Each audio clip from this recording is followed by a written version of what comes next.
Welcome to the Down South Hunting Podcast, Episode 4. I'm Adam Cruz. Mike Higman, what's going on tonight? Hey, man. I'm ready to talk some deer hunting. I'm extremely excited about the guest that we have coming up. I've heard him on a couple of other different podcasts out there in the hunting world and the hunting industry, and when you told me that you had lined up Dr. Bronson Strickland, I was psyched. Man, I got my nerd glasses on. I'm ready to get into some biology and some habitat and all that kind of good stuff he's into studying. He's got a really cool job. He does, and he articulates his findings well, deer wildlife management really well. Just a lot of good things is coming up on this episode. But before we get Dr. Strickland on the phone, let's talk a little bit about where we left off last episode. You were talking about possibly having some new property to hunt. How did that end up going? Man, I am so excited. I got it locked up. Man, I can't tell you how excited I am. It's some family property, over 1,000 acres, very lightly hunted. And basically I came to him and said, hey, you're paying somebody to do all these food plots and stuff for you. What if I come in and I do that kind of stuff for you? I'll handle it all. I think I can save you some money and improve it. So they asked me to come up there and talk to them about it. When I got there, they're like, listen, you got a family, you're real busy with work and all that kind of stuff. Why don't you just let us still have somebody help with the food plots and you can just come up here and hunt? Incredibly generous of them. You know, it's a situation where I have a lot of family and they just can't say, hey, everybody come when you want, do whatever you want. So, man, I can't tell you how I'm excited to be able to do this. They got a trailer across the street. I'm going to be able to stay in and take my family, my kids up with me. So, man, we got good things coming. And I am excited about still being able to do some of these habitat things that we're talking about on the podcast and implementing some of that. I really want to provide some benefit for them for letting me do this. So I should this is going to change my hunting situation completely. I know I'm going to be spoiled based on what other guys around me are doing. I'm still not going to be in Iowa. None of us are. But, I've been hunting heavily pressured public land with dogs on it. This is going to be a different scenario. It's funny. I've kind of come to love some of that challenge on the public land, so I might still be doing some of that as well, just to get the challenge out of it. But yeah, I'm really excited about this. Man, that's you're very, very fortunate to be able to have a situation like that. So I'm really happy for you. I'm happy you're being able to implement some of these strategies and wildlife management techniques that we've been talking about. And I know you've been studying about for a long time, and to get to put that into action is really nice. Yeah, the timing's perfect to go along with doing this podcast and the interviews. It's definitely going to be some more to talk about. Mm-hmm. So yep. You still had a hunt coming up with Booger. Yeah. How did that go? Well, it didn't happen. So Boog ended up having a family situation come up, and he hasn't listened to the podcast yet, but I'm just disappointed, Boog. I had it put on the calendar. I thought about it all week. I even had a hard time sleeping sometimes. It didn't happen, and it was understandable. He had some things he had to do. So I ended up just wrapping up my turkey season. I didn't go the last weekend of the year. I kind of told you about our turkey population. You had one bird left. A real dent. Yeah, we had one bird left. Yeah. I mean, really, from a management perspective, It really wasn't a good idea to go in there and whack him. But the neat thing about this by then, right? Yeah, I mean, they're all bred up. Yeah. And we did have a bunch of jakes. I mean, we had, depending on how many jakes were killed by I'm going to call them trespassers, although they weren't trespassing. It's trespassing on my lease agreement. Depending on how many jakes they killed, we had at least 8 jakes. Plus, this particular farm that we lease is a big cattle operation. And as you know, with cows bring turkeys, lots of different reasons for that. But we do bring in a lot of other birds from neighboring farms. We're like the neighbor everyone hates to have, because you're like, I had birds here during deer season and now it's turkey season. Where'd they go? Well, they went to my turkey lease. So, I'm not too concerned about it. I know, as long as everything goes well throughout the summer months, the hatching periods. That the last couple of years, it seems like it's been good. So I'm not concerned. We'll be all right. It's funny, Adam. You say, as you know, cows bring. I had no idea cows bring turkey into properties. So, well, if you're hunting on an area that has cows, turkeys dig through the cow manure for. Okay. Yeah, and I then did kind of guess that as you're saying it, but I never would have thought. And farmers feeding the cows hay, putting seed down. Turkeys are coming to that, and then obviously, cattle farms have a lot of pasture, and when it rains, turkeys go to the fields to go digging worms. So that's always a good place to find birds. Now, the downside of hunting a cattle farm during turkey season is really the fact that you're hunting some field birds, and field birds are different than hunting a hardwood bird. They're just, sometimes harder to call. You have to have different strategies and tactics, but I've come to where I really enjoy it. Man, we're gonna have to get into all that before next turkey season. We know.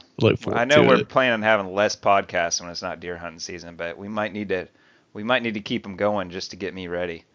I did see a few turkey when I was out on my family property, so there might be some birds for me to go after. Nice. I did also, while I was out there, I got between that place and my dad's piece, I've got, I think, 12 bags of dirt riding around on my truck with me right now, so that I got to send off to get soil testing on. So, awesome. Yeah, I need to. Where are you sending it off? I don't know. Well, normally I send them to the University of Florida Extension. I'm thinking, man, if I got 12 of them and the extensive one where it tells you the fertilizer and all that stuff is like $7 a pop. I'm thinking, man, I wonder if there's somewhere where I can get like some kind of better pricing, or I think $7 is probably about as cheap as you can get to get all that info. But I was thinking I should probably look before I send this off. It might be the difference of $50.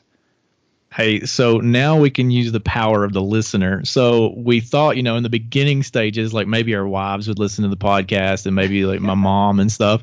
But we actually had quite a few downloads and we have quite a few listeners. So with all these listeners that are out there, if someone can help Mike find a good place to send off his soil samples to, that would be awesome. Hit him up on Twitter. Yeah, that sounds good. Now we're going to have to go ahead and release this episode before I mail those, so that you just made a lot of work for us. But it's going to be worth it. There I go again. Yeah. Definitely. Or I'll just use it next year, Still, even if it's later, send me, because I still want to know. Same here, because I'm going to do it next year. I need to get to it. Well, anyways, let's get Dr. Bronson Strickland on the phone now. Man, I had a hard time with that name too. Man, I just messed that up. It's a cool name. It's a cool name. I tell you what, I'll let you take the lead when he picks up the phone. How about that? Yeah, you'll nail it. Okay, man. All right, let's get him on the phone. All right, on the line we have Dr. Bronson Strickland. He's a professor of wildlife management at Mississippi State, and he's co-director of the MSU Deer Lab. Welcome to the podcast. Thank you so much for having me. Bronson, could you just kind of give us an idea of basically what your position is and how you got into it? Yeah, well, how I got into it, let's start with that. I'm a hunter, and so started out hunting. I was in single digits. I don't remember the exact age, but like a lot of people, it started with a BB gun and a BB gun to a 22 and then to a 410, and the rest is history. Just crazy about deer hunting. Just grew up with a fascination for deer and deer biology, and that led to my education. Got an undergraduate degree in wildlife biology, and wasn't satisfied with that. And that was at the University of Georgia. And then I moved to South Texas and went to Texas A&M Kingsville and did a deer management project there for my master's degree. And then I came to Mississippi State and worked on my PhD in deer management. Project was deer management related. And a few years after that, I was able to get a job here as faculty, as a professor at Mississippi State. And my old boss, my mentor, Steve Damaris, he and I have been working together ever since. And so we developed what we call the MSU Deer Lab. And it's really just a way to really to let people know about what we do. And the MSU Deer Lab is all about research and education and outreach. The outreach is a really important part, is that not only do we want to, of course, we have graduate students and PhD students, and we're really focused on their research and answering questions, but we want to go a step further and make sure that the citizens of Mississippi and the South and the U.S. know about our research findings, and we have a real affinity for helping people understand deer biology and understand deer management. So that's why we went to great lengths to develop, we hope, an informative website with a lot of the questions we get based on a lot of the research we've done at the MSU Deer Lab. And over time, we've just tried to grow that. And now we have grown into a podcast as well. So we started a podcast called Deer University just a few weeks ago. And so we're really serious, Mike and Adam, about events like what we're doing right now.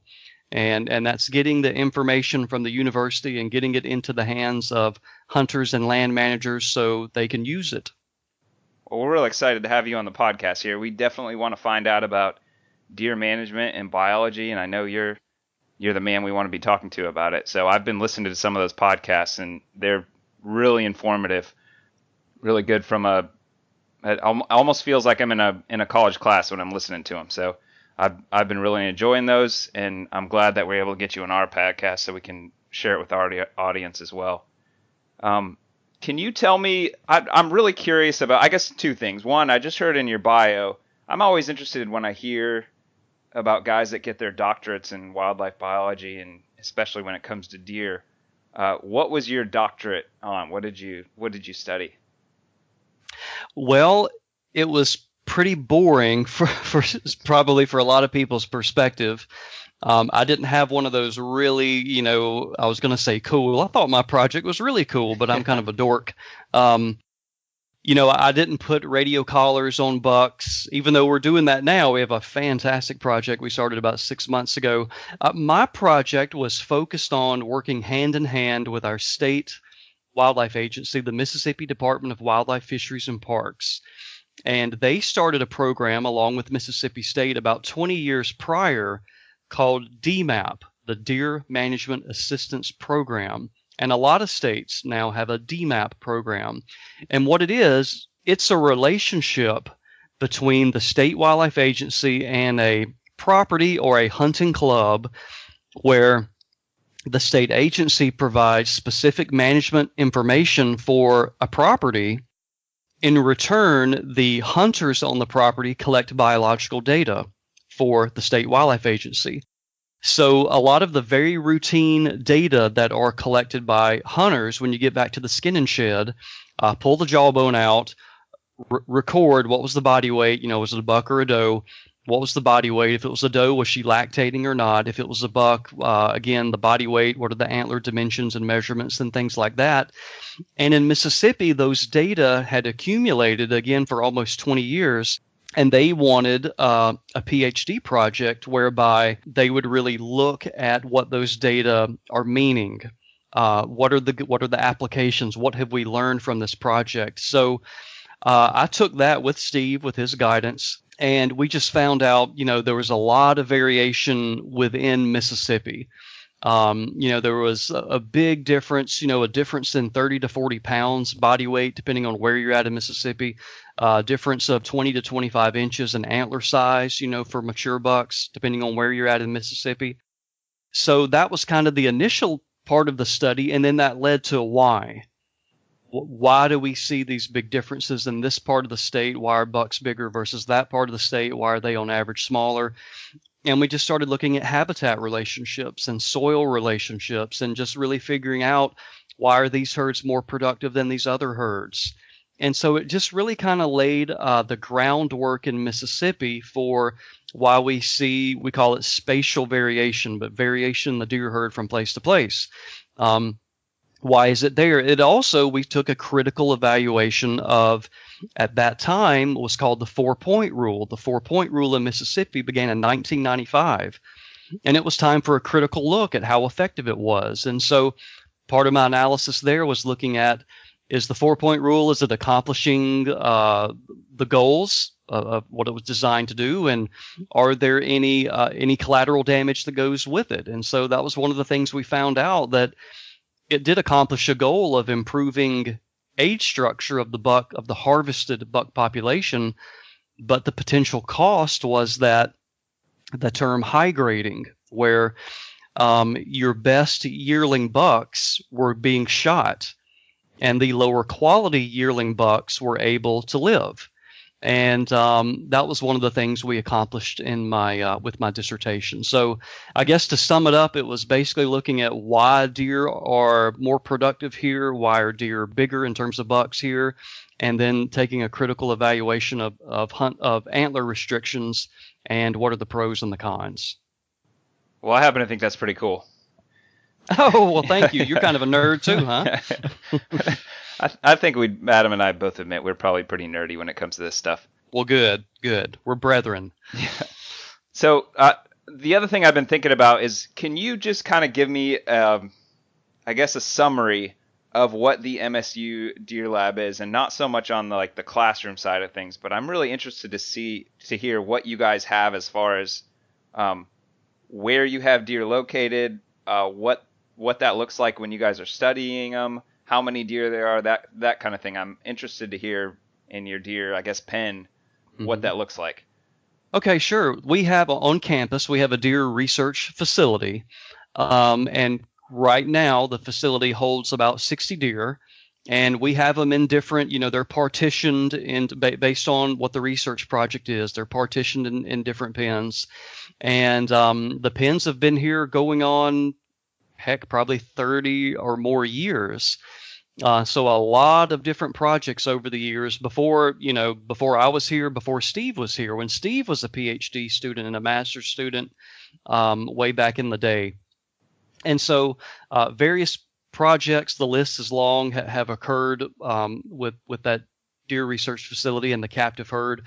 So that's one thing that's really special about what we can do, is that we are lucky enough, and there's a lot of universities that don't have a captive, deer facility, and that's one thing really good at Mississippi State that we have.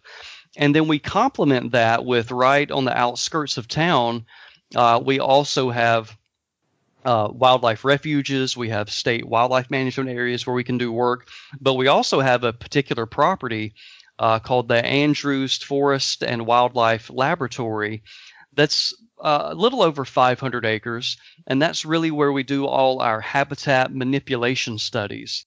So currently, right now in the field, we're looking at different effects of prescribed fire, the timing of the prescribed fire, different timber thinning regimes and the impact the thinning regimes has on deer vegetation and cover and fawning cover and all sorts of things like that. So that's kind of the combination that we are fortunate that we have captive deer, where when we need to study, get our hands on a deer. But then in the field, we also study, we have this property where we do our food plot research and where we do our deer habitat research. Man, I studied finance in college. It doesn't sound nearly as much fun as working with deer all the time. Hey, we may be accepting interns. I guess I still would have to take biology and chemistry ahead of time before that. So, yeah, I guess it's not all fun and games. Well, we don't pay for the internship. Yeah. So, and you got a degree in finance, so yeah, that's not going to work for you. Probably. I don't think my wife would be real happy with me if that she's going to need to get a job so I can go do an internship and play with deer all day. Yeah, I understand. So I guess let's get into some of these deer topics and some of this information you know about. The summer months are coming up on us, and Adam and I wanted to talk to you about habitat improvement and food quality and that type of things. And I know the summer can be a tough time on deer. Can you just talk about maybe what land managers and maybe even guys that are leasing and that kind of stuff can do to help out their deer herd during the summer? Yeah, you bet. Well, first of all, let me explain why it's so important. And Deer, and this is a generalization, we treat like the South is just completely different from the North. And, it's a continuum when you go from South to North. And, but we do generalize in the deer management world that typically deer up north go through one nutritionally stressful period. And it's really, really, the further you go north, it's really stressful. And that's just wintertime. So food is not readily available. Temperatures, they really have to huddle up and make it through the winter. In the South, we have two nutritionally stressful periods. So our winters aren't as harsh. There's no doubt about that. We typically aren't going to have a situation where deer are freezing to death or anything like that. But nutritionally, there's just not a lot of food out there. Once acorns have been exhausted, if it's a poor mast year or acorn year, and those are exhausted, there's just think about it. When you're in the woods in January and February, there's just not a lot of lush green vegetation out there. And so that's why, cool season, fall, winter food plots are really, really important nutritionally. But in the South, believe it or not, late summer can be just as nutritionally stressful for a deer. And you think about the South's growing season. So we have a longer growing season, so we have spring green up and there's just food everywhere for deer. But when you start getting into July and those plants have grown, and the technical term for that is senescence, that plant has grown, it has grown to the height it is going to grow. It becomes more lignified. That means it's more stiff. There's more fiber in the plant. And, it's growing. Now it's thinking about reproducing, and so it's producing seed and so forth. Well, when across the board, when you get into late summer, your plants have grown and they're beginning to senesce. And so plant quality goes way, way, way down. So summertime food plots, warm season food plots have a really big, important role in deer nutrition in the South. Now you couple that with the need of deer. So what are bucks doing during the summer? Well, they're growing antlers.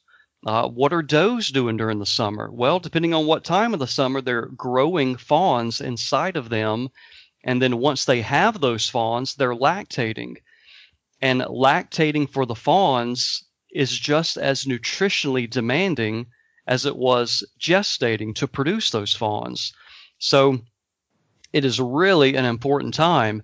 Some research we completed too a few years ago also was showing that, if you're really going to improve nutrition, if you're really going to optimize nutrition, and you're going to see that manifested in antler quality and body size, it starts with mom. It doesn't start when that buck's 3 years of age. Improved nutrition will help. It'll help a little, and they'll do better. But it really starts when those fawns are in their mother. That's when you start making big improvements. So that's where you really set the stage. And so one of the best ways you can do that is having that doe in really, really good condition in late summer and early fall. So what can you do about it? Well, if you have the opportunity, so if you own the land and you can manage habitat, then that's going to be basically in the South, we call it, that's going to be managing your forest. It's going to be managing your woods. And so you want to make sure that you have, good habitat. You have used prescribed fire and things like that so that you are always producing, green vegetation. If you can't do that, and for a lot of people, if you lease land, you're not going to be able to do that. So the best way that you can provide green, herbaceous, high quality forage for deer is through food plots, through warm season food plots. And so that's why they're so popular and that's why they're so important. As far as minerals are concerned, in conjunction with the food plots, is that something that you would recommend doing? And if so, how much minerals versus protein would you recommend getting to your deer herd? Well, that's a good question. And let me relate it back. My philosophy on this is let's relate it back to what your physician or dietitian or someone is going to tell you. Is Adam, if you are eating a well-balanced diet, If you are eating the good mix of high quality protein and lots of vegetables and a few fruits, you are getting everything Mother Nature intended for you to have. Because hundreds of years ago, thousands of years ago, you weren't popping a vitamin. You got everything that you needed to be very healthy all through your diet. And that's the way your body is, designed, is to extract those needed nutrients from the food that you eat. Similarly, if you were to take and Mike, if you were to take a vitamin, take a 1-a-day vitamin, what's it going to do for you a week later? Or 2 weeks later, or a couple months later? Now, no, I can't sit here and say that vitamin's not doing anything for you, but it's going to, unless you had a severe deficiency in your diet, you weren't getting any vitamin C and you were borderline getting scurvy, then that vitamin is going to address a need that you had.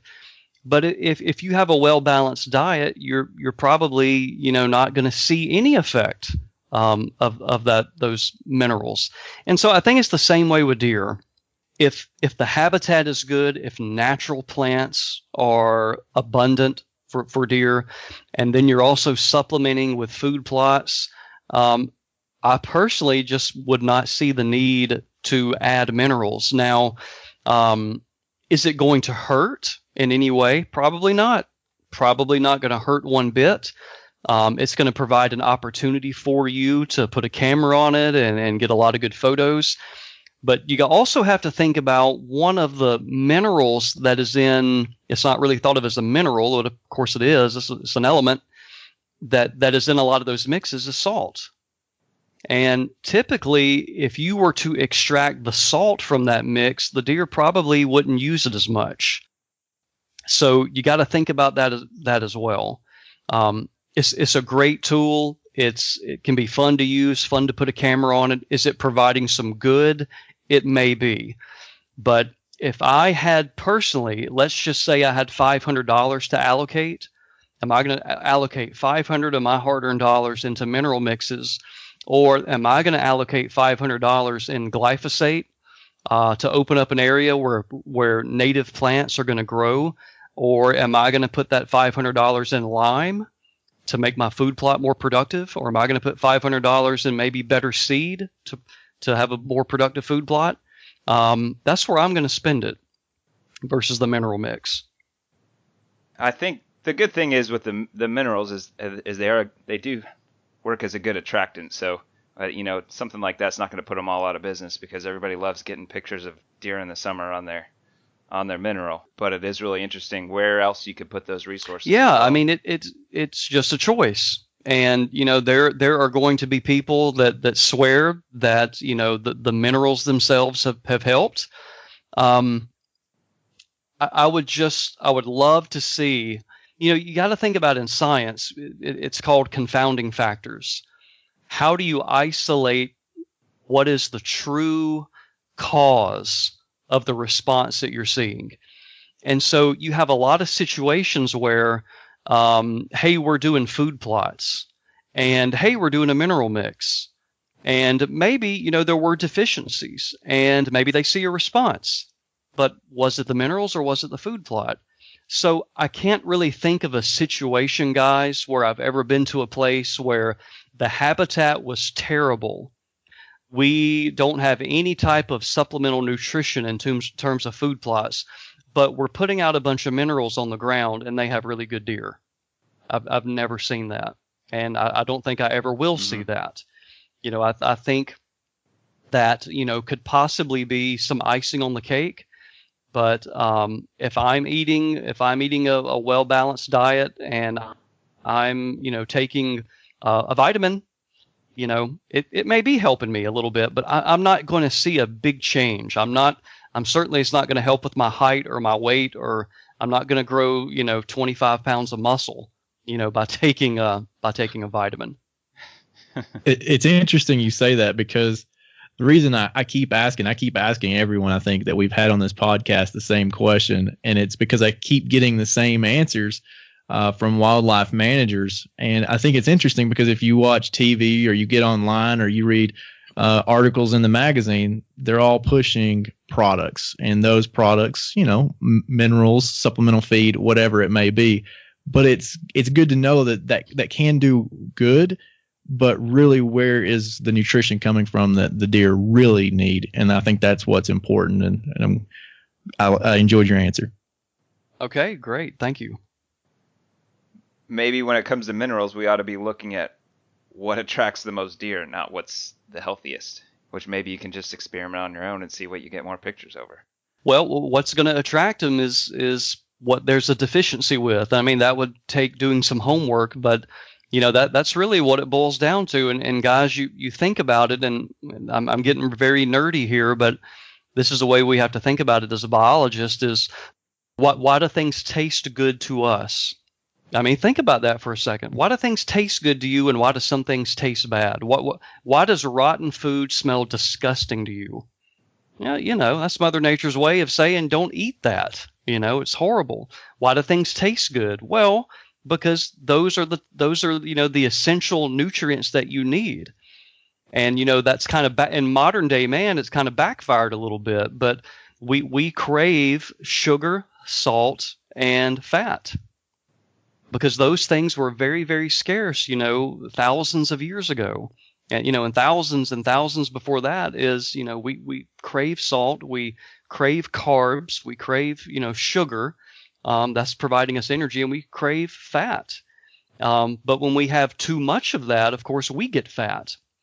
So you like to think of that as well. And why are deer, craving protein? Why does protein taste good to them? Well, tissue building. Why do these minerals taste good to them? Well, so their physiology functions well. So, things taste good to them that they need. And typically they can seek those things out in the plants that they eat, because they, like a deer has a very, very varied diet. I mean, hundreds of plants that they'll consume. And that's their body telling them, I need a little of this, I need a little of that, I need to mix this and mix that. And that's where they get, homeostasis, is kind of a term in their body. That means that physiologically everything's working the right way. If you were to buy a new piece of property today and you were to survey that property to see, where the needs were for the deer, what would be the things that you would look for right away to make sure that they're getting the nutrition that they needed? The ratio of shade to sunlight. What do I mean by that? If sunlight is not hitting the ground, you are not producing deer food. Plain and simple. Plain and simple. So where I grew up in Georgia, and very much like, from North Carolina to East Texas, we're in pine country. And there's nothing against pines. So what I'm about to say is not anything negative to pines. It's just the way it is with our forest. Is we would all look for, hey, this particular property, we want to lease it, and does it have any hardwoods on it? So it got a good ratio of hardwoods. And all we're thinking of back then was, does it have oak trees? Is it going to have acorn producing trees so I can hunt over them? But the thing about it is the acorns are ice cream. The acorns are important, and the deer need them, and they're attracted to them at that time of year. But what is producing deer food is when sunlight hits the ground and those natural plants grow, then that's what deer eat. Now, if your property is 100% forest and what we call closed canopy forest, so think of the tree canopies, and if they're interlocked, where all of the sun's light is being intercepted by the tree canopy, then sunlight is not hitting the ground. If sunlight's not hitting the ground, plants aren't going to grow. So you think about this cool place you want to hunt because you can see the long way. Man, we got this oak flat or this bottomland hardwoods, and I can see for 200 yards in all directions. Hey, that's wonderful, a place to sit up and hunt. It's also wonderful when a good proportion of those trees are oaks and they're producing acorns. It can provide a really good hunting situation. But when those acorns are gone, what do those deer eat? So just think about that. If you can see for 200 yards and you see whether it be pine needles on the ground or oak leaves on the ground, when the forest floor is wide open, you do not have good deer habitat. You don't have good places for fawns to be born. You don't have good places for fawns to hide. You're not producing good nutrition. So that is a long answer, and I'm sorry I always give long answers. That's the first thing I'm going to look for is if I'm in the southeast, more than likely there's going to be timber on that property. What is the ratio of where the forest is only providing shade versus how many openings do I have? And then I'm going to manage accordingly, and if I have the opportunity to manage that timber where I can thin it and open it up and start managing, the habitat that way, that's what I'm going to do. Or it may be a property where maybe it's a property where, hey, I'm going to lease it and it was, 30 or 40% forest and the rest of it was pasture. And, I might work with that landowner. Maybe they're not running cows anymore. It's like, hey, I would really love to be able to convert some of this pasture and turn it into a more natural. Think of something like a meadow versus a pasture. I'm going to go in. I'm going to use my herbicides. I'm going to kill all those pasture grasses. Deer don't eat grass. Deer eat broadleaf plants. So the very pasture that a cow can grow and have tremendous weight gain and produce calves, it can be fantastic for a cow. It's going to be terrible for a deer. The better it is for a cow, the worse it's going to be for a deer. So I'm going to go in and kill all those grasses, and I'm going to let the natural plants colonize and grow. And every 3, 4, 5, how many every years, I'm going to go through and burn it. And I'm going to have darn good deer food. I'm going to have darn good deer cover. And if you're interested in turkeys, you're going to have some good turkey nesting habitat as well. No, that's really interesting. So I always think of, when I'm looking at properties, if I see a bunch of pasture, I think, oh man, well, that wouldn't be any good. But it seems like if you found the right property, maybe it used to be cow pasture, but there might be just a ton of potential there.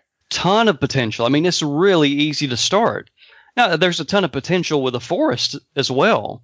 Now, that's going to depend, timber's an asset. And so I don't want to sound like I'm not living in the real world. I live in the real world, and timber means finance. There's a tremendous financial asset, and that's why we see trees, in so many places, is that it's a very, very good investment.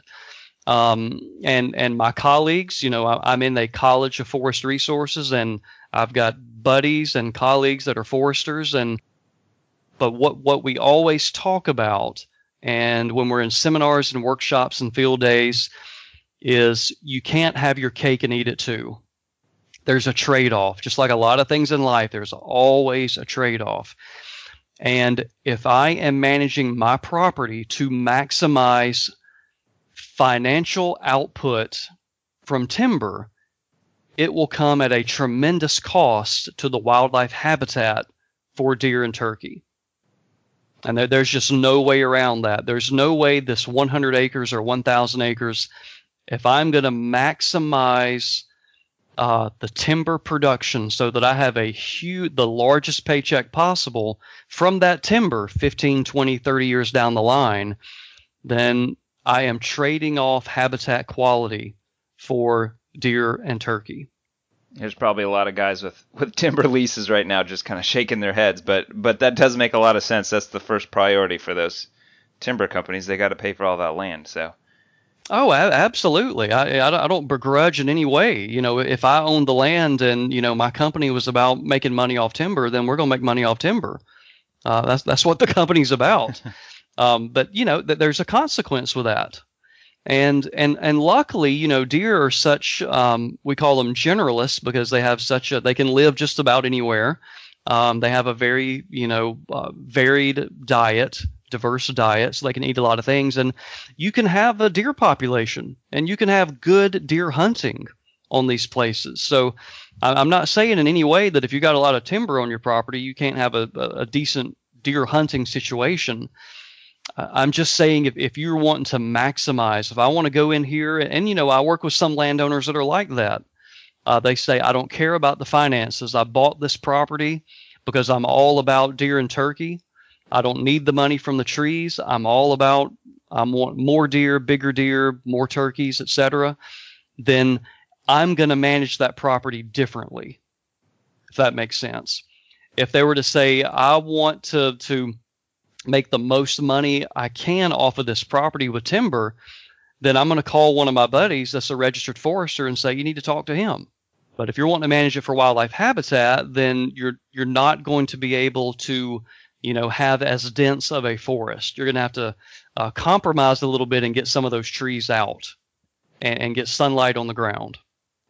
So to bring this conversation full circle back to the summer food plots, at what point is it worth putting in the time and money and effort into doing a summer food plot? How much space per 100 acres, or what percentage? I've heard 5% needs to be open space. At what point is it worth doing it? Because a lot of guys that do food plots are just doing these little micro, kill plots basically, which work great for that purpose.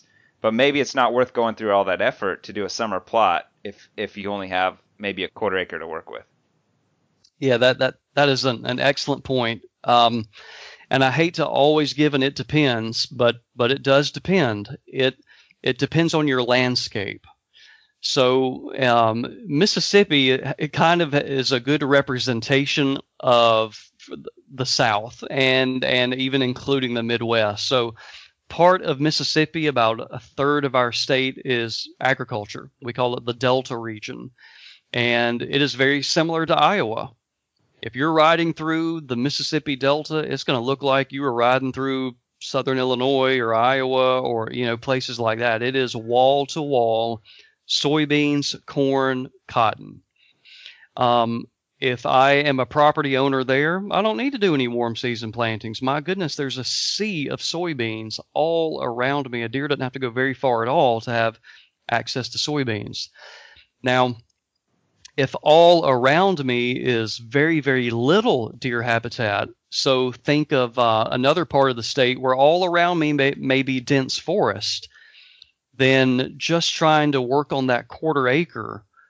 So let's say I've got 500 acre property and I'm only going to do a quarter acre here and a quarter acre there.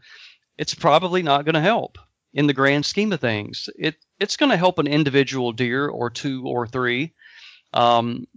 But you're not with that little of an input, you're probably not going to see an effect, if that makes sense.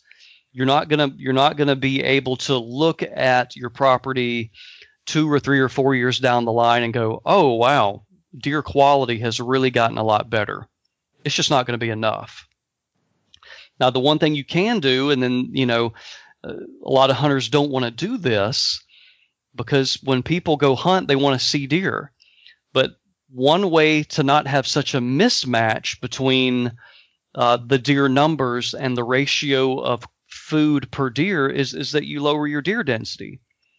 So there's a balance point between the number of deer you have on the property and the amount of food per deer mouth, per individual.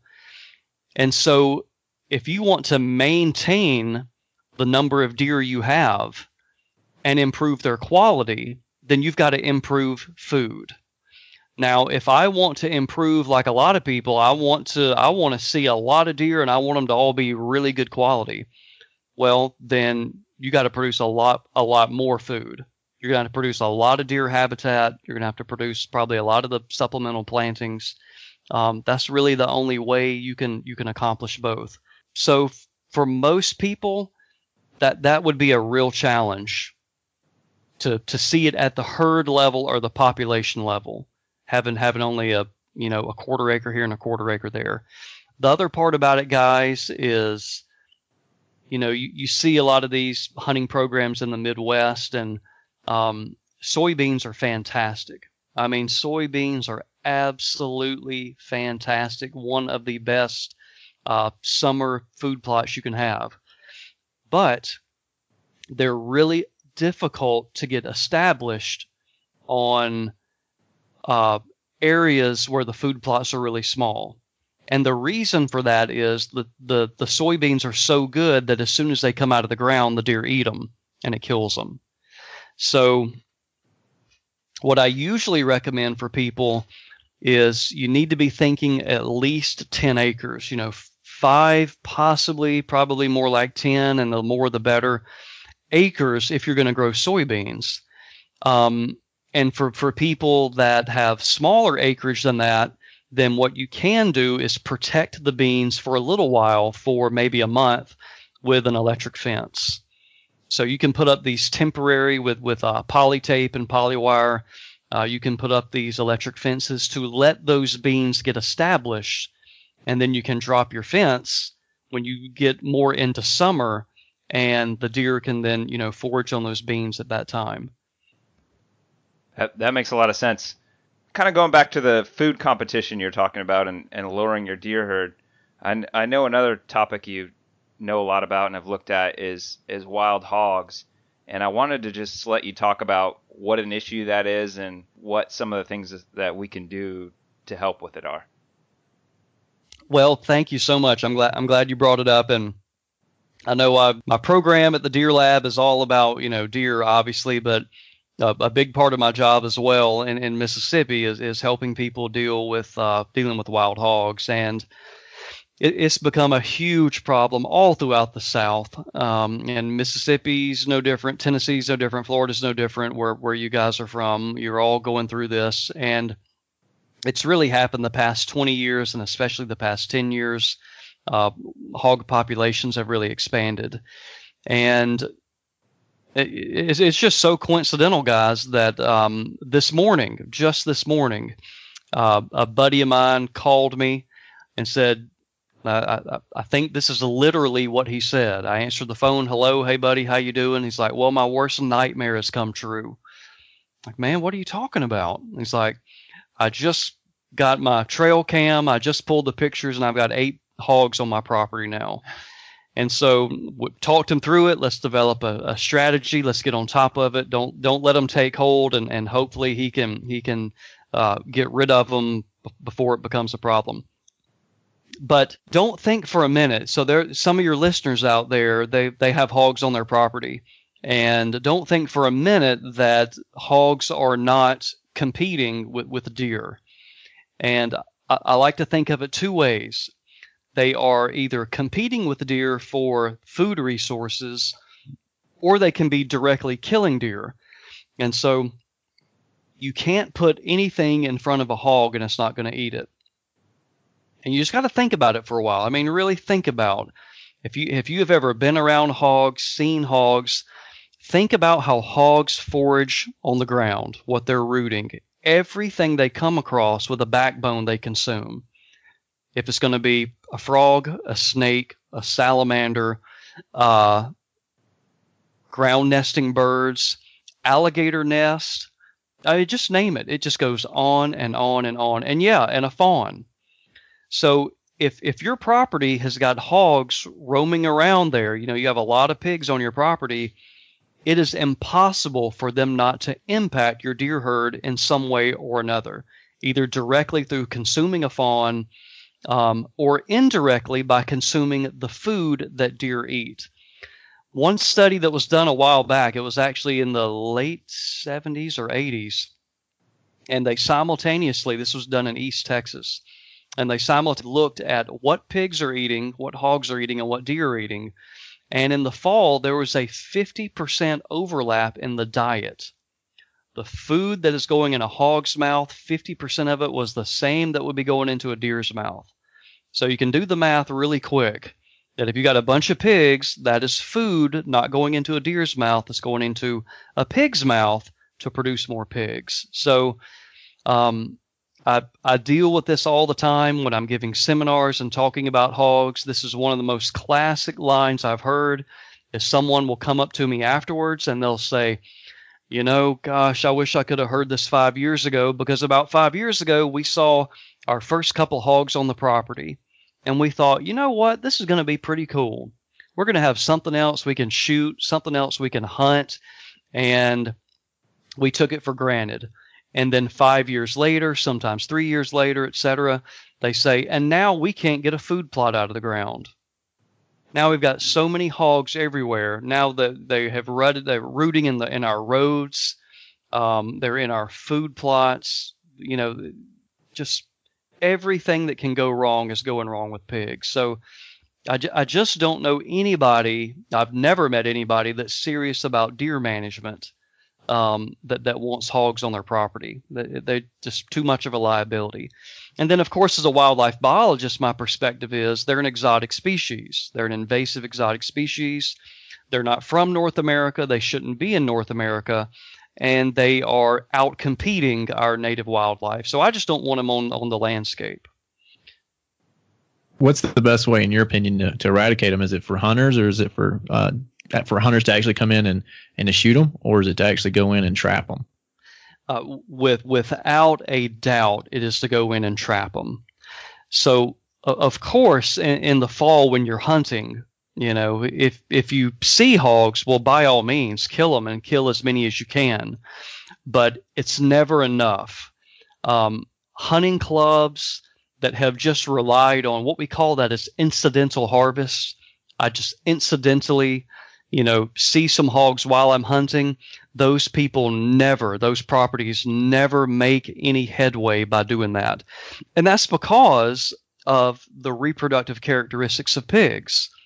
They literally reproduce 4 or greater times the rate of white-tailed deer. Why is that? Their litter size is twice to 3 times as big. A productive doe is going to have 2 fawns. Productive sow, she's going to have 6 piglets. They're going to reproduce twice as much. So they are physiologically capable of producing 2 litters in a year. So the growth rate of pigs is so much greater than what the incidental take from hunting can do to slow the population down.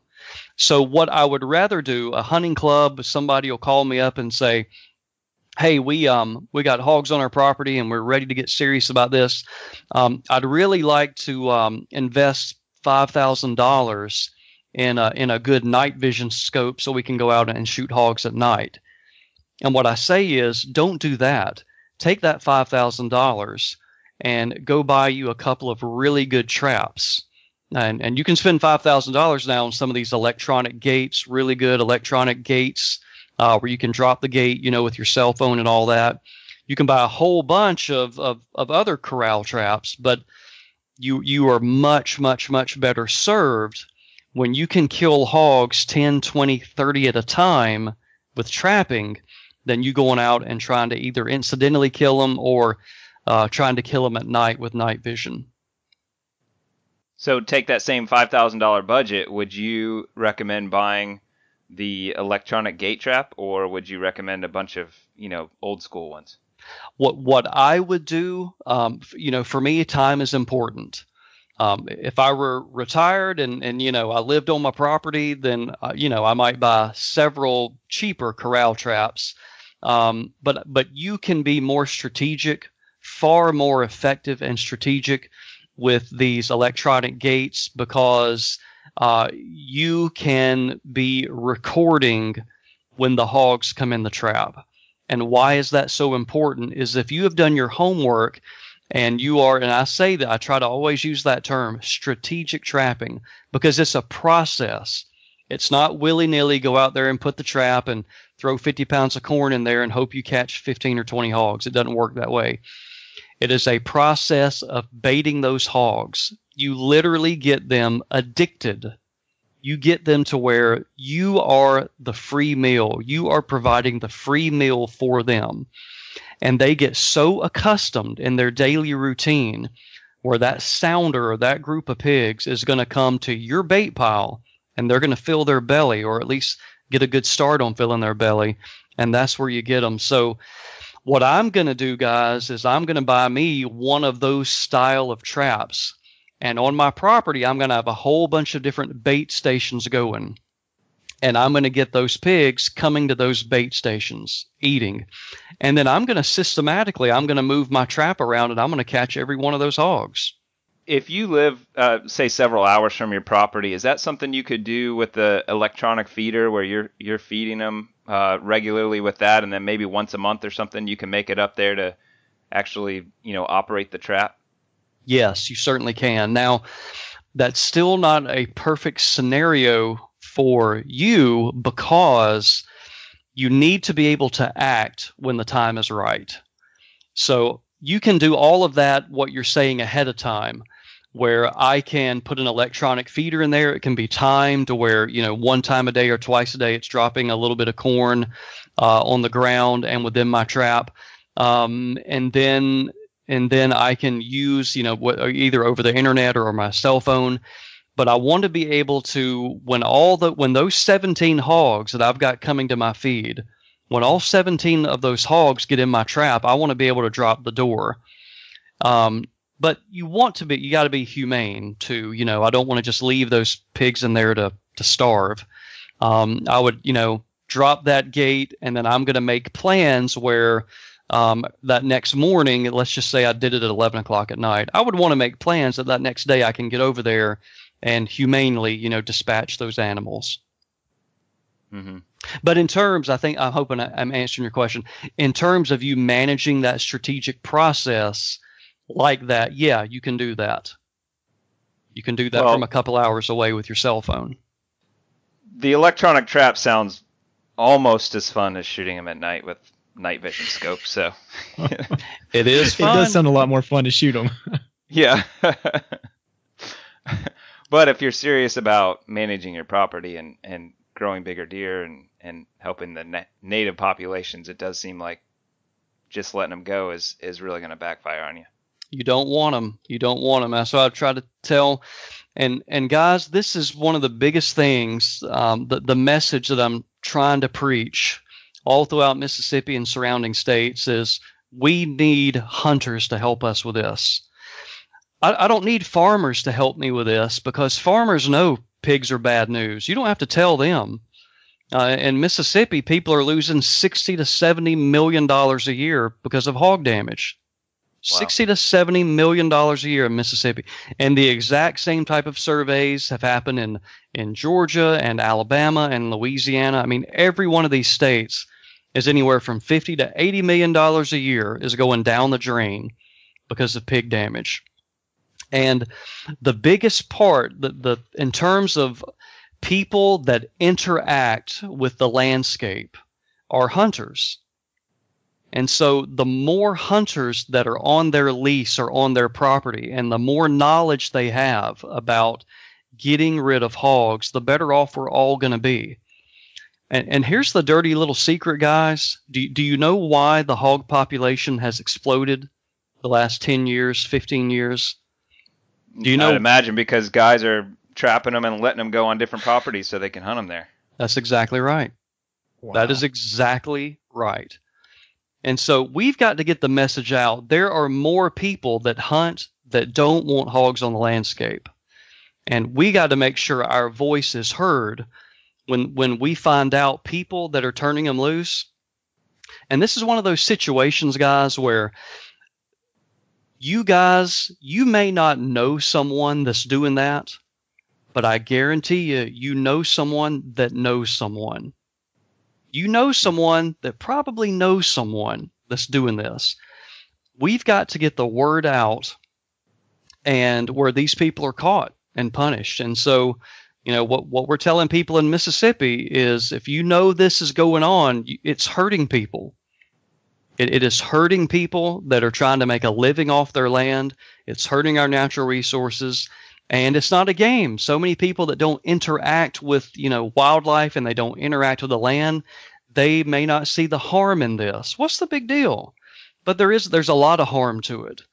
And so we got to make sure, if you know somebody that's engaged in this illegal activity, contact your state wildlife agency and let them know and try to stop it. I just want to volunteer my services. If anyone down in Mississippi is having some issues with hogs, I will come down there, hunt them, and take it home and eat it. So I'll do it A to Z. Well, you'd get more people that would say, if you'll come down and run a corral trap for me. Yeah, then you get one of those $5,000 traps, Adam. There you go. Hey, that would be some good eating. That might not be a bad investment. I know in Texas they catch them that way and they sell them. I think there's game operations where if you bring them live, you can sell them as livestock and you get paid for them. Yeah, and in Texas, that is certainly well, obvious. They've been doing it when I was a graduate student in Texas 20 years ago. I did that. I made a little extra money on the side, but in the grand scheme of things, guys, in the grand scheme of things, has that helped with Texas's hog problem? No, there's Probably still a not. lot of hogs in Texas. That's right. That's right. So I hear that a lot, and that's a very, very fair question. A lot of people think that, man, if we could put $1, if we could put a bounty on these hogs' head, if we could be like Texas, where we could catch them and turn them in and make some money off of them, we'd get rid of this hog problem. And my response is, well, then why does Texas still have hogs? Why is it not working there? And it's still not. And it may help in some situations. I can't throw the baby out with the bathwater entirely. In some places, it may have helped. On a particular property, it may have helped the landowner recoup some of the money from their trapping efforts. It may help pay for traps and things like that. But on a large scale, a countywide, a statewide type scale, Texas is still overrun with pigs. One thing I find frustrating is I hunt a lot of public land here in Florida, and there's some public property that are just loaded with hogs. And, they might have a 1-week season for the whole year. And meanwhile, there's, hunting opportunities for the whole year. And sometimes they'll actually hire people to come in, maybe with usually it seems like a lot of times they'll even hire people with dogs, to use dogs to catch them, and dispatch them. But, haven't heard a whole lot about trapping. Maybe they're doing that as well. But it seems like at least if it's, such an issue that they could open up, more hunting opportunities, at least take advantage of the bad situation that it is. That Mike, that is a wonderful comment. Wonderful comment. Let me tell you though about how this works. Typically, there's always exceptions, but the places that have been successful, I mean really have been successful with eliminating hogs on large areas, have done what is completely counterintuitive. They have outlawed hog hunting. And you sit there and think, my goodness, you're overrun with hogs. Why would you want to outlaw hunting, a system that can get rid of the hogs? But really what you've done when you've outlawed hog hunting, you've outlawed or you've eliminated the incentive for someone to turn loose hogs on a property or turn them loose in an area. You follow me? Yes. That makes a ton of sense. It's a little hard to swallow because there's some guys that really, I personally am a lot more interested in deer hunting, but there's, a lot of guys in the South that, they probably love hog hunting as much as they do deer. So, those guys aren't looking at it from the biology standpoint as much as, hey, I like being able to hunt 12 months out of the year. And I don't blame those guys one bit. I am absolutely smitten and eaten up with hunting myself.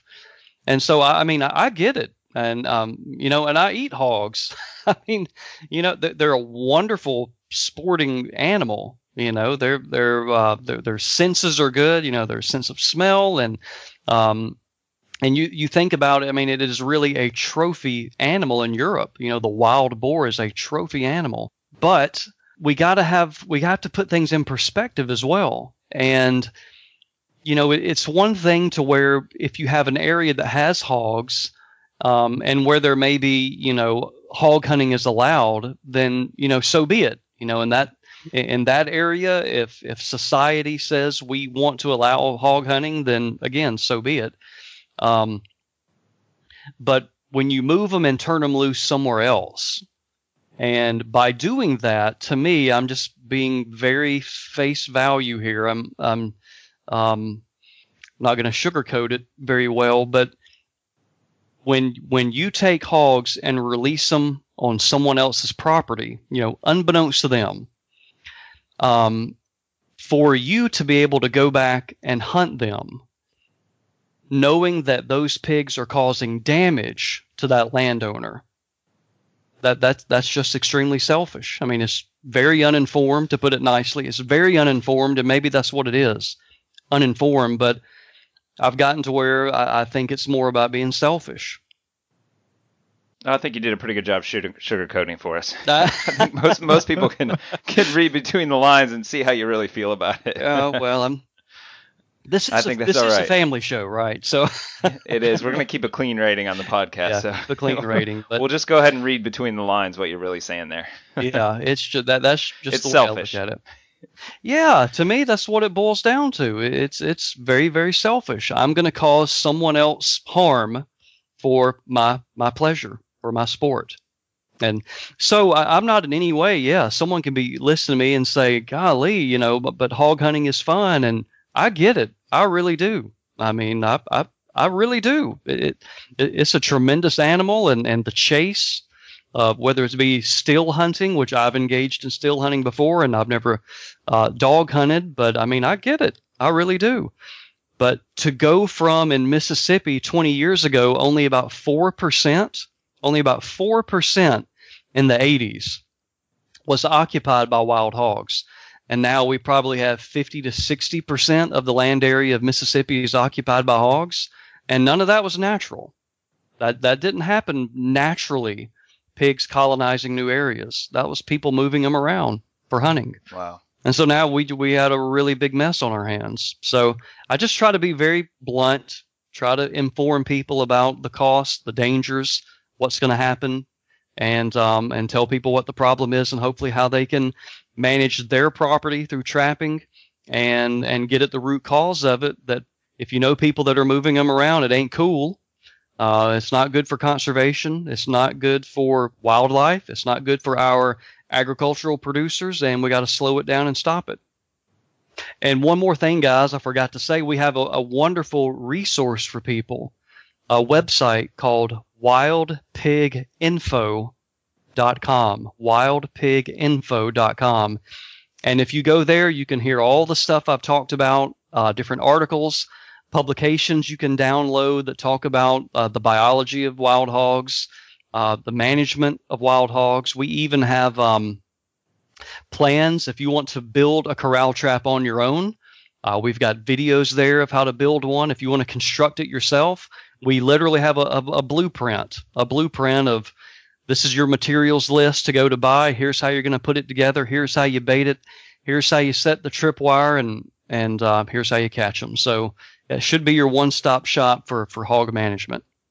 No, that's really cool. We'll make sure to link that in the show notes. I think there, especially after hearing what you have to say, there might be some people out there that are real interested in building some corral traps. I hope they do.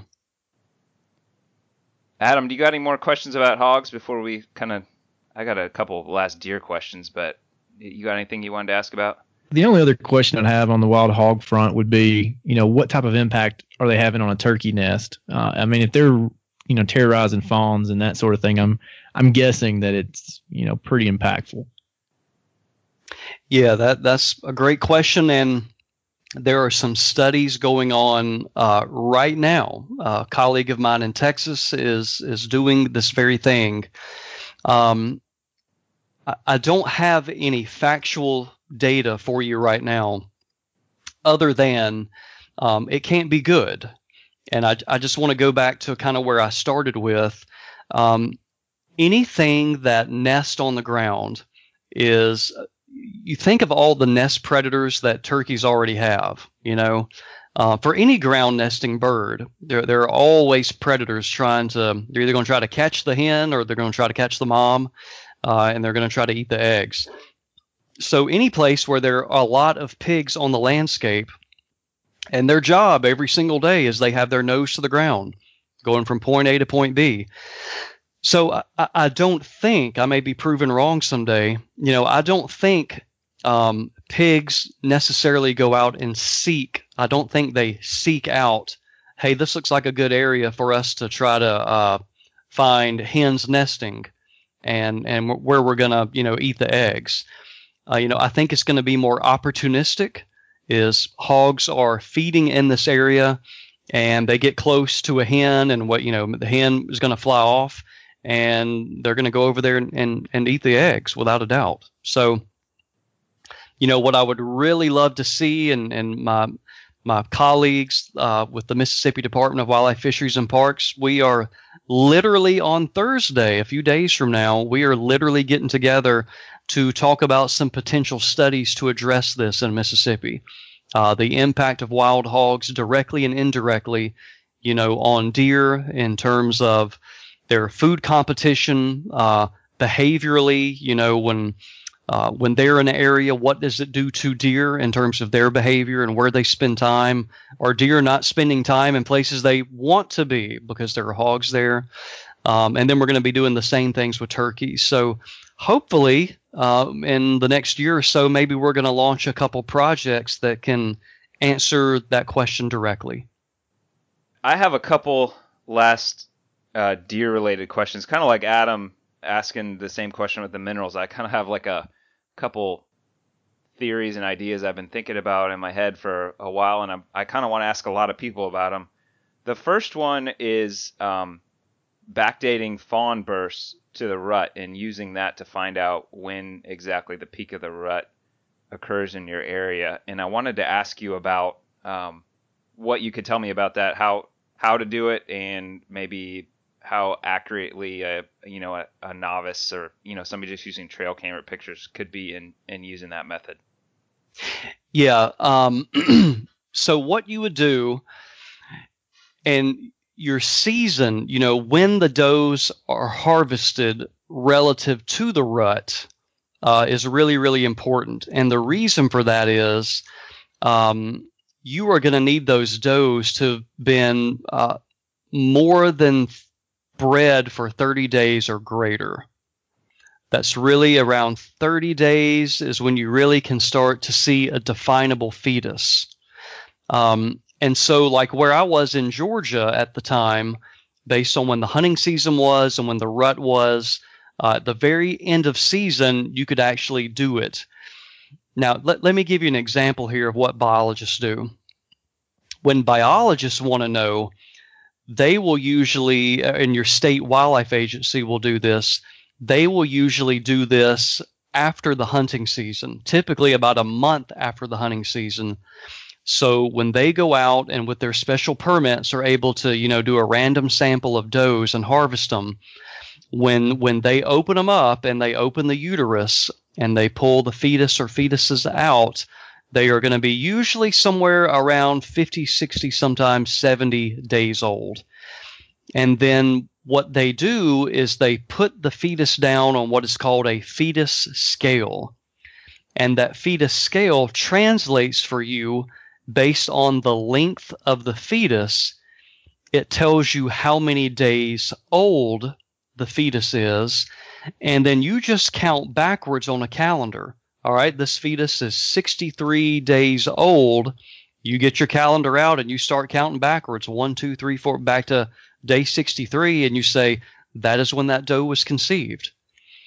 And then when you do that a number of times, and for a state wildlife agency, they're doing it 10 to 20 times, you develop a distribution. And so that's where you kind of develop that, when was that week or that 2 weeks of when the rut occurred. And that's how we do it.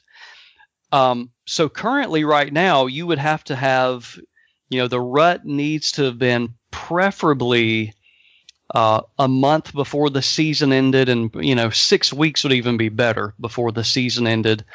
And then that very last week of your deer season, the does that you harvested, if you wanted to go to this length, you could open the uterus, and you would need to purchase one of these fetal scales that you can buy. And you can put it down there and you can measure that fetus and backdate them on your property. What we are doing now, we have a research project literally wrapping it up, probably be wrapping it up in the next month or so. We are looking at developing an app for hunters so they can use their phone.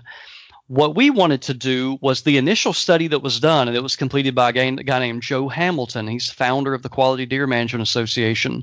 And the scale that you would buy, that is called, the Hamilton scale. He made that. What we were concerned about in Mississippi is we were wanting to know if we could refine that scale a little bit. Because in Mississippi, we have such a big difference in the size of the does. Kind of like how we started the podcast, we have really big different, 30, 40 pound differences in the body size of mature bucks. We also have a really big difference in the size of our mature does as well. And so because we have such big variation in the size of the doe, we want to know, is there also maybe variation in the size of the fetus? And then the date associated with conception. So when we wrap that study up, guys, we're going to have a little app that you can put on your phone. And all you would need to do is you would just input, hey, what was the body weight of the doe when you harvested it, and what was the length of the fetus, and hit the go button on your app on your phone, and it would tell you when she was bred, when the fawn was conceived, and when the rut was on your property. That sounds like a real useful tool for, especially for somebody that, a club or some group where you could have, a larger sample size for an area.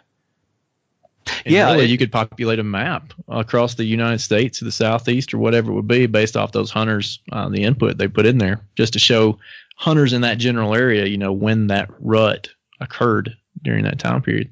Yeah, if you could get people to tell you where they kill their deer, then you guys would have all that info right in the app. Yeah, that would be wonderful, and that's what we would do. We already, guys, have an app as well. Let me just plug this really quick. It's called Deer Hunt. Just the word deer, it's one word, Deer Hunt. But in that, it provides a wealth of information as well. But it records observation data. So when you're hunting, you would just plug in, what you saw. You can put in your stand location and all the members of your hunting club or your hunting buddies or whatever.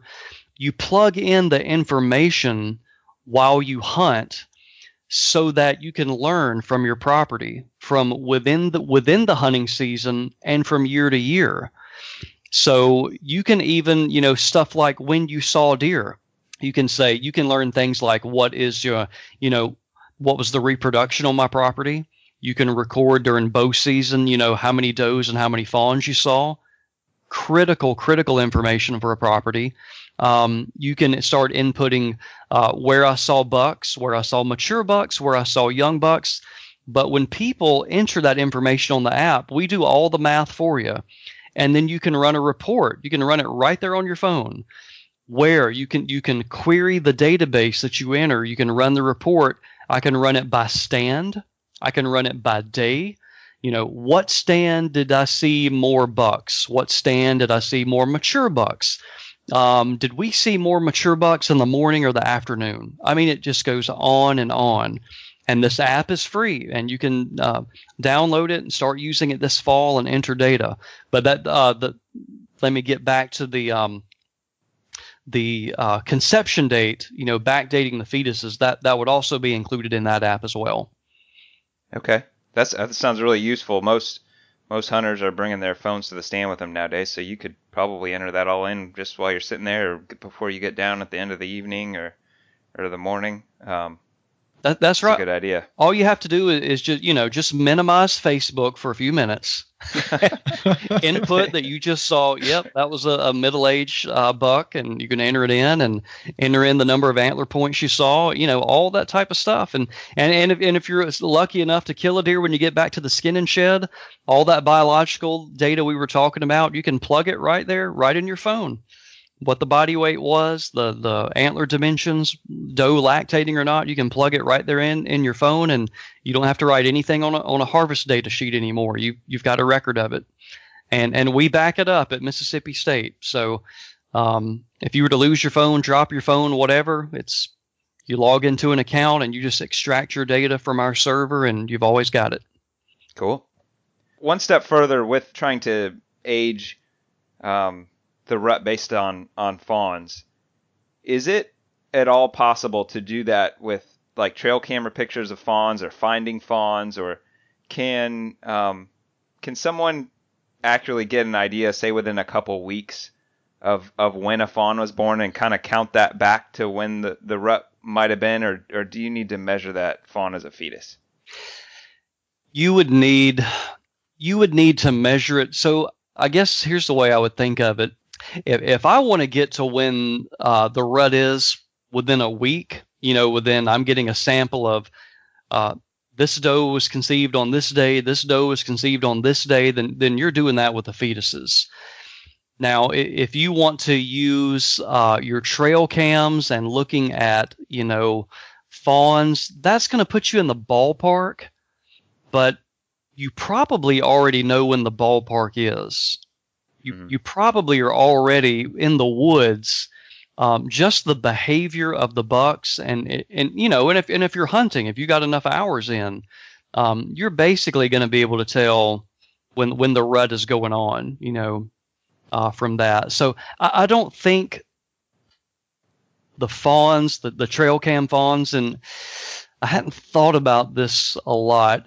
So we may talk at another time, and I may come back and say, you know what, I thought about that more, and I want to change my answer. But right off the top of my head, I don't think it would be. Well, I know it would not be nearly as accurate as using the fetuses, and I doubt it would be much more accurate than you just knowing when the rut occurred from witnessing, rut behavior while you were hunting.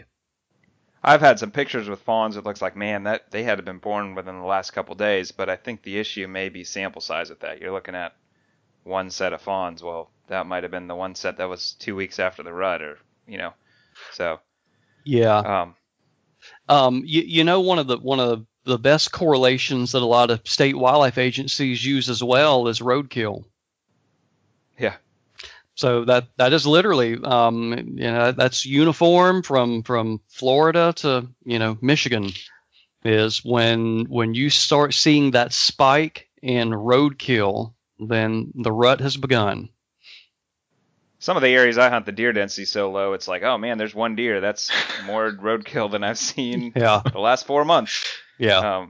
But what we did talk to Lindsey Thomas a couple weeks ago about a study that was recently done where the guy correlated the amount of mature bucks in his trail camera photos with the peak of the rut. And I thought that was real interesting. That might be a way somebody could use trail cameras as opposed to trying to look at the fawns, is actually look at mature buck activity. Are you familiar with that study at all?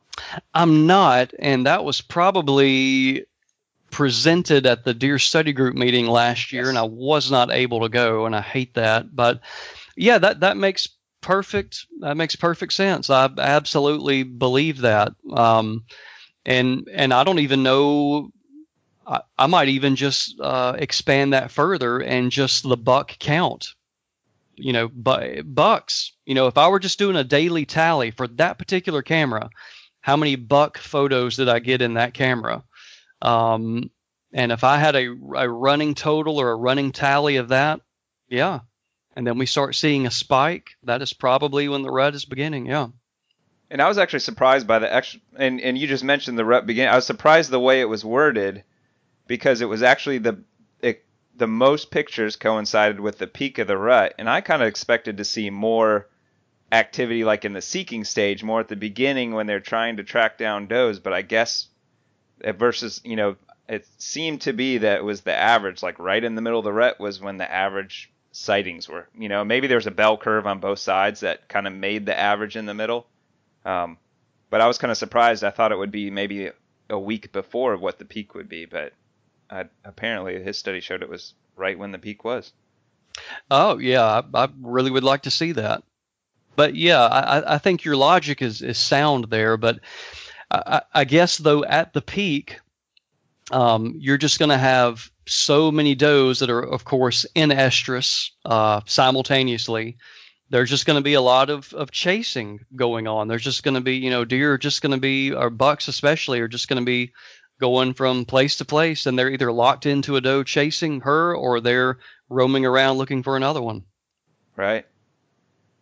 So here's my last pet question. I'm a big fan of Dan Infalt style hunting, and the Hunting Beast website, and a lot of what he does. He focuses a lot on deer bedding, and even hunting individual bucks out of individual beds. And one thing I struggle a lot with that is trying to relate that to the South. I feel like so much of the area I hunt the bedding area could be, 75% of the area around me. So can you tell me at all, do you think that bucks in the South have individual beds that they would use more often, or is it more of like a generalized bedding area where they might be switching 50 yards here, 50 yards there, that type of thing? I know this question's kind of out of the blue on you. Hopefully you can give me some kind of logical answer on it. Well, I don't know the answer at this moment. I would, if I were going to take my educated guess, I would tend to agree with the latter rather than the former, and the latter being a general area. I think that buck is going to go to that general area, and he may go to a specific preferred spot. But here's what's different, at least based on my understanding. So I'm not a student of the person you referred to, so I apologize. I'm not as familiar with that, but I have heard this question posed in the past.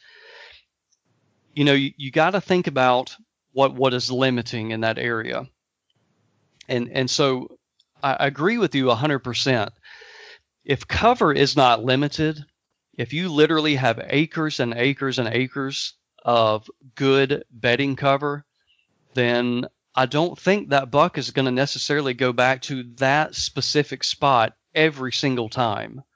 I think they're going to go back to that area every single time, or at least on the average. I think a lot of these places where, I've I guess seen this referred to, in some of the hunting programs, a lot of that, to me, has been in areas where cover is limited. And so you're even literally creating these little patches, these little spots of cover with hopes that is where deer are going to bed. But in a lot of places in the South, I mean, guys, ride by a forest that's just been clear cut, or it's been clear cut 2 or 3 years ago. Mm-hmm. You've got 300 acres of, you got one giant 300 acres of bedding cover.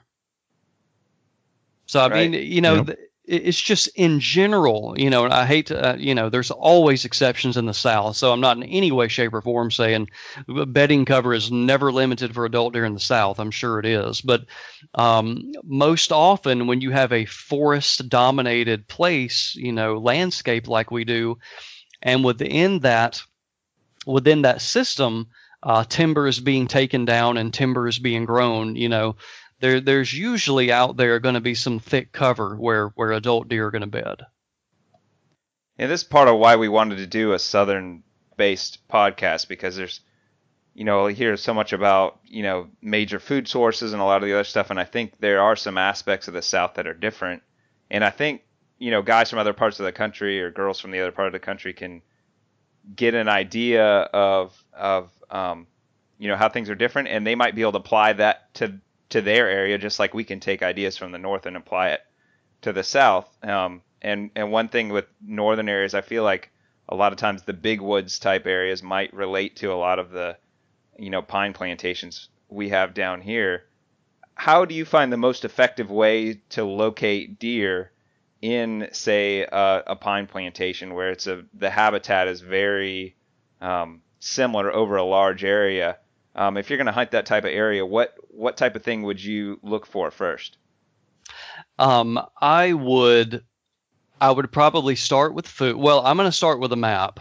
That's where I'm going to go first. I'm going to be on Google Earth or something like that, and I'm going to be looking at the landscape. I'm going to be looking at areas where I think, hey, there's a greater probability of like the openings we talked about earlier. Hey, this looks like some areas where it's either going to be, depending on the age of, that opening, this is going to be a place that's providing food, or this is going to be a place that's providing cover. And, one of the things I do, guys, is I go to food and I backtrack. And, you think of, if you have a really good summer food plot system, or, you guys certainly probably do this at the end of the year, where you might have some really established trails coming to those cool season food plots, is go to where that trail comes in the food plot and follow it and just see where they're going. Now you probably don't really want to be doing that in late summer or early fall, because you don't want to be getting in there into those bedding areas and spooking those deer. And especially if you're really trying to hunt a mature buck, you probably don't want to be in there that time of year anyway. But that's what I'm going to do. A combination of, I'm probably going to start with a map and see where food is, and I'm going to look for where thick cover is. And then there you go. Now you're looking for an interception point. That's the place I'm probably going to look for, hang a stand. And then if I go to the site and verify, yep, this looks like a good place for food. I'm seeing deer tracks. I'm seeing deer sign, and yep, I go back to that cover and I can see that's where deer are most likely bedding, and I'm going to hang me a stand somewhere in between. All right. Or, hey, the way to scout that, put you a camera in there, Yeah. and get information from that and then hunt it. Well, man, I feel like we jam-packed this whole thing full of good info. I feel like we could talk for another hour, but we're well over a 1 hour self-imposed limit here, so I think we're going to have to wrap this up. I really appreciate your time, Bronson. This is a really interesting conversation for me. You are very welcome. You guys have my number. We'll do it anytime. Just give me a shout. That sounds great. And if you could tell us about your podcast again, and maybe any social media or any way you want people to get a hold of you. Yeah, you bet. So you can find us, everything about the Deer Lab. We have a website, MSU, that's for Mississippi State University, msudeerlab.com. So there's a lot of information, some things we talked about tonight are on our website. You can follow us on social media. We have a Facebook page, MSU Deer Lab Facebook page, and we try to post content at least once a week there about deer biology and deer management. Similarly, we do a lot of the same content on Twitter. So we try to get something new out there at least once a week on Twitter.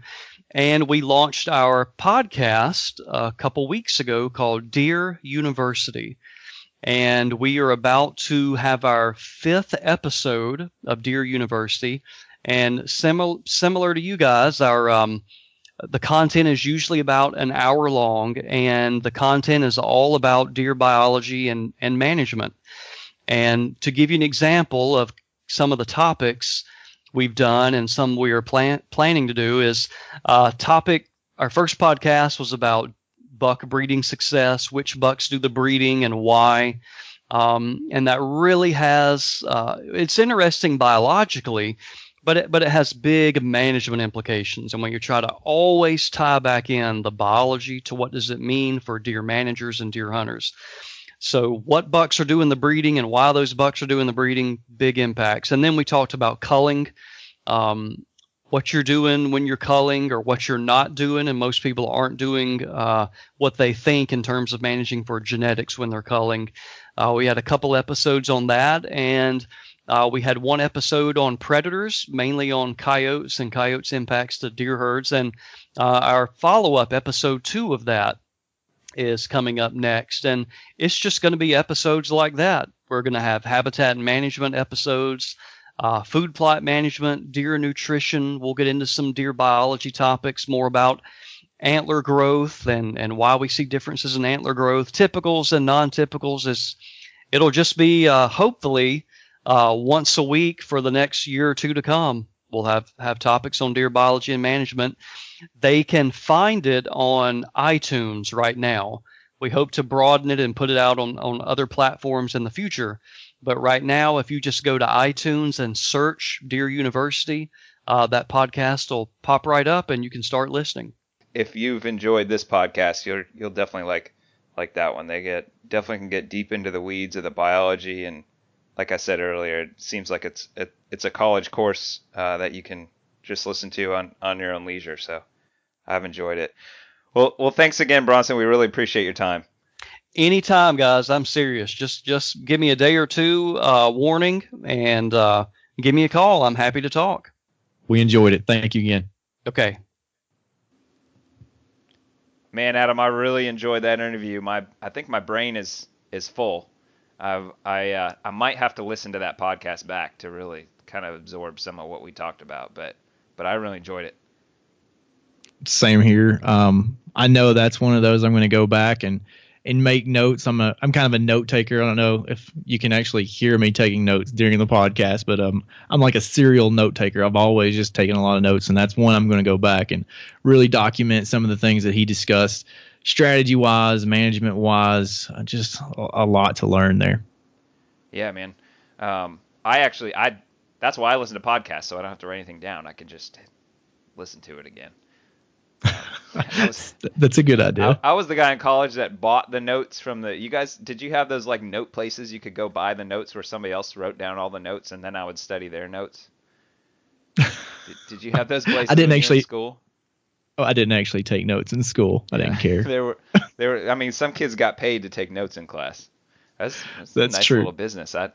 But yeah, I was definitely not the guy getting paid. I was the guy going to pay for those notes. I guess what else do we need to cover? We still need to come up with a tagline. Yeah.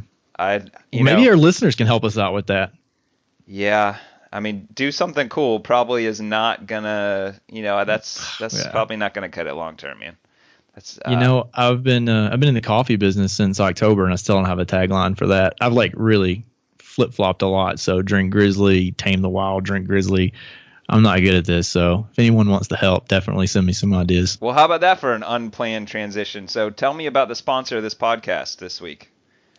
Well, the sponsor of this podcast for this week is Grizzly Bean Coffee Company. Oh, what are the chances? GrizzlyBean.com. It's I might be a little bit biased, but I think it's some awesome coffee. So let me just tell you about my coffee real quick. One quick story. It's caffeinated. I don't even have the words to describe how much caffeine is in this, because I've been noticing that I've been having these random headaches when I like take trips away from home, and I wake up so early. Like this morning, I woke up before 4 a.m. Didn't want to make coffee, like have to grind it. I was just going to get some at the airport. Well, I got to the airport late, couldn't get coffee. So I'm on the airplane and my head is pounding.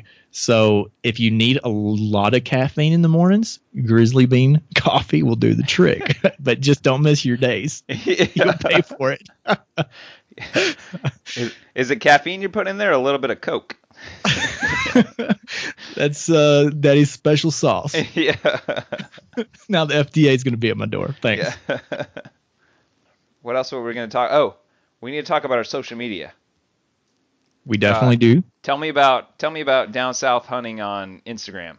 So to find us on Instagram, it's Down South Hunt, and you'll search that in the Instagram bar. You'll pull it up. Facebook, exactly the same thing. Facebook.com/Down South Hunt. That will take you to our Facebook page on Down South Hunt. Okay, cool. And we're on Twitter too. That's Down S Hunt. Twitter, we got to keep the characters a little shorter, so just Down S Hunt, and you can find and follow us there. And me personally, my Twitter is @DeerDeal, and you can find me on Instagram and Facebook @HuntingGearDeals. How about you? How can people find you on those? Well, Instagram is Instagram.com, Chase the Mountain. Twitter is Chase the MTN. All right. And Facebook is probably the same thing, @Chase the Mountain. Facebook is Facebook.com, Chase the Mountain. All right, cool. All of our listeners, we've had a really good showing for the listeners and a lot of downloads. If you could, subscribe and leave us a review. That helps us tremendously to rank on iTunes and to get us up on the new and noteworthy chart. We really, really appreciate it if you would leave a review. Yeah, I've been really impressed by the number of downloads. Those 4 or 5 of you guys that have listened to us must have been downloading a bunch of times over, because we've had quite a few. So thank you so much for everyone that's listened and shared and subscribed. We really appreciate it. It's been a great showing so far. Most definitely. Thank you. And by the way, we got some exciting stuff in the works. We can't talk about it yet. Not that anybody's holding us to it, but we just don't want to talk about it until we know it's going to happen. But this seems like this podcasting might be really taking off for us. So I'm really excited about what we got coming. As soon as we got anything firm, we'll give everybody a heads up in the next podcast. And keep in touch with us on social media. We'll let you know there too. Do something cool. All right, do something cool. Have a good one.